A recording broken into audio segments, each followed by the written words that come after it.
West Bengal state university BA major fourth semester examination 2025 NAP BA major fourth semester paper code DSC 404T 2025। আমরা আজকে পশ্চিমবঙ্গ রাষ্ট্র বিশ্ববিদ্যালয়ের 2025 সালে political science যে প্রশ্নপত্র পড়ে গেছে সেই প্রশ্নপত্রগুলো তোমাদের সামনে আমরা তুলে ধরছি। কারণ এবছর অর্থাৎ 2026 সালে তোমরা রাষ্ট্রবিজ্ঞান বিভাগের দ্বিতীয় পরীক্ষার্থী। এনএপি অনুসারে প্রথম পরীক্ষা হয়ে গেছে ফোর্থ সেমিস্টারে 2025 সালে, এবছরে হবে দ্বিতীয় পরীক্ষা। তোমরা যারা রাষ্ট্রবিজ্ঞানের ছাত্রছাত্রী আছো দেখে নাও যে 2025 সালে তোমাদের কোন প্রশ্নগুলো পড়ে গেছে এবং প্রশ্নের প্যাটার্নটা কী, তার জন্যে আমাদের এই ভিডিওটি অবতারণা। তো আসি, এখানে বলছে যে প্রতিটি ইউনিট থেকে একটি করে প্রশ্ন নিয়ে যে কোনো দুটি প্রশ্নের উত্তর দাও। প্রতিটি প্রশ্নের শব্দের সংখ্যা হবে 100, যার মান 2 অর্থাৎ 10। ইউনিট 1। রজনী কোঠারি বর্ণিত কংগ্রেস ব্যবস্থা বলতে কী বোঝায়? ভারতের নির্বাচন কমিশনের দুটি প্রধান কাজ উল্লেখ করো। ভারতের রাজনীতিতে জাতের ভূমিকা সংক্ষেপে আলোচনা করো। চিপকো আন্দোলনের উপর একটি টিকা লেখো। এবার আসবো আমরা বিভাগ 2। এখানে তোমাদের 4টি প্রশ্নের উত্তর দিতে হবে। প্রত্যেকটি প্রশ্নের মান 10, 40। প্রথমে আমাদের দুটো বিভাগে প্রশ্ন গেল, আমাদের দুটি করে প্রশ্ন উত্তর দিতে হবে। প্রতিটি ইউনিট থেকে একটি করে দুটি প্রশ্ন উত্তর দিতে হবে, যার মান 5 অর্থাৎ 10। এবার আমাদের 10 নম্বরের প্রশ্নের উত্তর দিতে হবে। সেই প্রশ্ন আলোচনা করার আগে আমি আমার প্রিয় ছাত্রছাত্রী এবং আমার শেষের কবিতা সুন্দরবন ইউটিউব চ্যানেলের পরিবারের পক্ষ থেকে আমরা একটাই অনুরোধ করি, যারা এই মুহূর্তে আমাদের চ্যানেলে নতুন এসেছো, আমাদের এই যে বৃহৎ পরিবার শেষের কবিতা সুন্দরবন, সেই চ্যানেলে বা এডুকেশান চ্যানেলে তোমাদের সদস্য হওয়ার জন্য আমরা আমন্ত্রণ করছি। সুতরাং আমাদের চ্যানেলটি সাবস্ক্রিপশন করে এবং বেল আইকনটি প্রেস করে রাখো সবার আগে, যাতে এইরকম ভিডিও তোমার কাছে আমরা পৌঁছে দিতে পারি।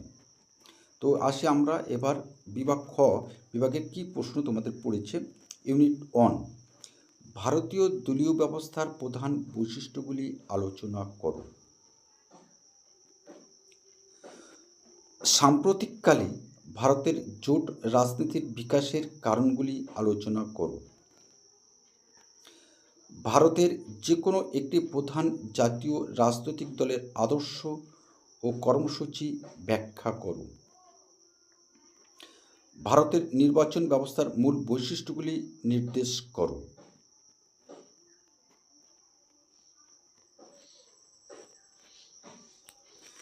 ইউনিট 2,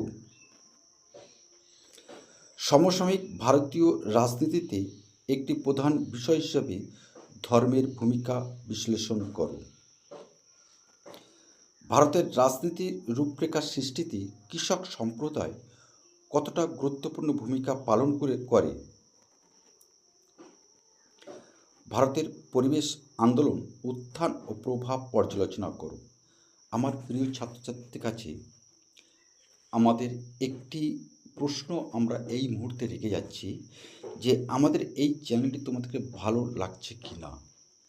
যদি ভালো লাগে অবশ্যই কমেন্টস করে একটি জানাবে, ঠিক আছে, আমরা এই ধরনের আলোচনা শেষের কবিতা সুন্দরবন ইউটিউব চ্যানেলের পক্ষ থেকে আমরা চাই।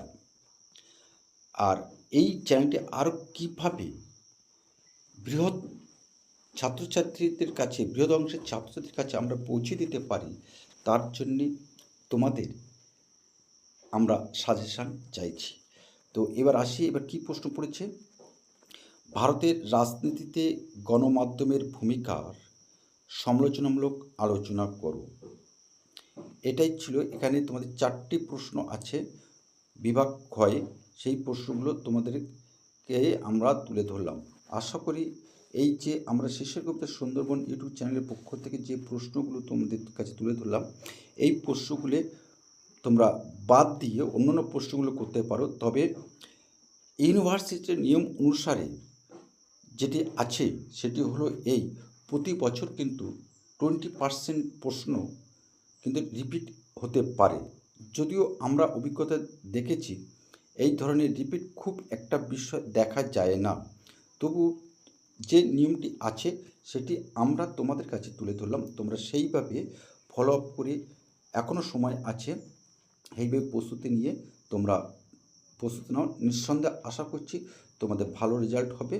আর ভালো রেজাল্ট হলে অবশ্যই কমেন্টস করে জানাবে এবং বন্ধুদের মধ্যে একটু শেয়ার করে দেওয়ার জন্যে আমরা অনুরোধ করলাম। তো আজকে আমরা রাখি। আগামী কোনো একটা সময় ঠিক এই রকম অসংখ্য প্রশ্নপত্র এবং আলোচনা, সাজেশান নিয়ে তোমাদের কাছে আসব। এবং একটা কথা যাওয়ার আগে বলে দিই, আমাদের ওয়েবসাইট আছে, সেখানে তোমরা ভিজিট করে তোমাদের এই সকল প্রশ্নপত্রগুলি সেখান থেকে তোমরা সংগ্রহ করতে পারো। তো আজ আর নয়, অন্য কোনো একটা সময় নিশ্চয়ই তোমাদের সাথে এরূপভাবে আমাদের দেখা হবে, এই আশা রেখে সকলকে শুভেচ্ছা জানিয়ে আজকে আমাদের এই ক্লাসের এই যে ভিডিও আমরা এখানে শেষ করলাম। সকলেই সুন্দর থেকো, ভালো থেকো।